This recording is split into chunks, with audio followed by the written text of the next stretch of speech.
So how can foundations incorporate, embed equity in their grant making practices and within their grant systems?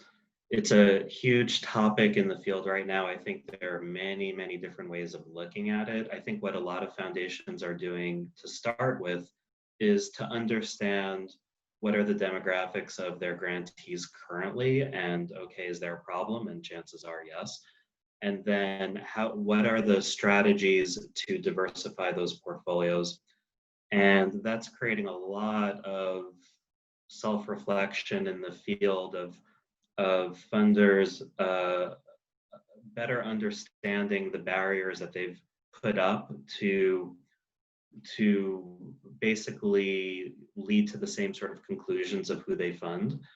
So it's analyzing all of the implicit and explicit biases that go into every part of the grant making process, from the language of the call for proposals, to the kinds of work you're funding, to how those calls for proposals are marketed and advertised, to what is considered, a professional proposal, and what, who is sort of parroting the kind of jargon that the funder is putting out there.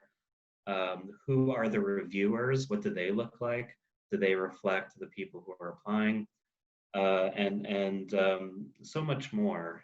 There's so much to it. There's just something about the power dynamics of nonprofits applying to grant makers that I just wonder if we flipped that, how much of a positive impact that could have on the space, just that one change alone. So I think that the entire process has to be evaluated, and there has to, funders have to identify each sort of choice point in their process where there's vulnerability to all these different kinds of biases. And I think that, systems can really help with this, and the technology is already there for systems to be a sort of check on what gets funded and who's applying. And, if there's an algorithm that said, hey, 98% of these proposals are from organizations that are white-led, that's an interesting stat to pop up on your screen to make you rethink how you ran your program. When I first started trying to raise funds from foundations, it was much more of the traditional old white boy network. And you started off going and physically researching different funders and who was on a board and who did you have on your board, who knew who was on the board. And a lot was by access to these funds, was by who you know. I think that gradually over the years, as there become more staffs in many foundations, and as we become more computer savvy in a lot of ways to collect information and data, that I think the staff, those foundations with staff, have started asking better questions and looked a little more at outcomes that were more data driven, or that you could actually see results that were not just based upon, we'll fund them because they're a friend and I have known the family for years. You've really gotten into it. Actual outcomes. That is much more frequently discussed now around foundation tables that I'm at, are genuine outcomes. I agree that in the most recent years that has really sped up as we develop more and more technology that captures what's going on, be it staff, be it outputs, be it all the outcomes. It's becoming more and more about quality product delivery and outputs than it was historically. Not that there's any silver lining to COVID or to the murder of George Floyd, but what it did do is it forced foundations to really think about how they operate and who they are. And so in the COVID context, foundations had to very quickly scramble and really decide what are the things that they truly need in order to make grants quickly and to show more trust in their grantees.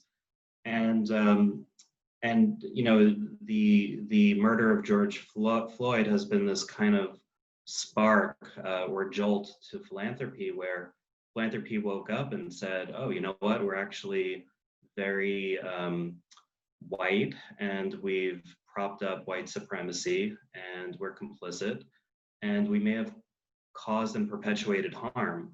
So those things are, I think, the biggest agents of change in the last 20 years. And the interesting thing is that the changes that have happened have occurred not because of changing technology, but because of these calamities.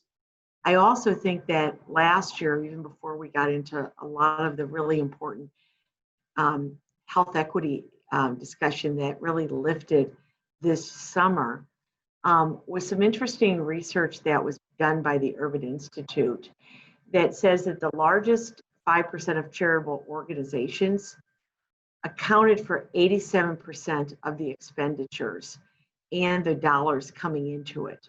And more over the last 5 or 6 years, or even the last decade, those small frontline funders have been squeezed out of getting funding opportunities. They just weren't savvy enough to really compete against some really excellent writers, well-designed large organizations.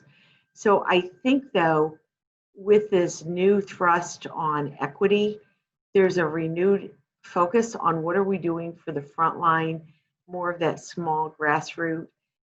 When you look at equity, many of them are under-resourced groups, and so they really are frontline new ideas. I think that it's going to be looked at new, and I think technology is going to become critical to help level that field. So I think we have an opportunity for change in the next couple of years in a way we've not historically had. I followed Robert Wood Johnson for decades, obviously, and it used to be a lot easier to get grants from Robert Wood Johnson than it is today. But I also like the fact that there is a process on the inside that is working to make it fair, that is working to spread the funds around to locales and to organizations that are not in the spotlight all the time, but they're there at the grassroots level doing very good work, maybe not collecting all the data that they should, but they are doing work that is making a difference. And no one notices that most of the time on the grant making level. But when you see one of the top 100 foundations in the world starting to put out publications that speak to this, it is an awakening, I think, for the rest of the foundations, and to dig in and to look at how their funds are being invested and if in fact they are doing it in an equitable fashion.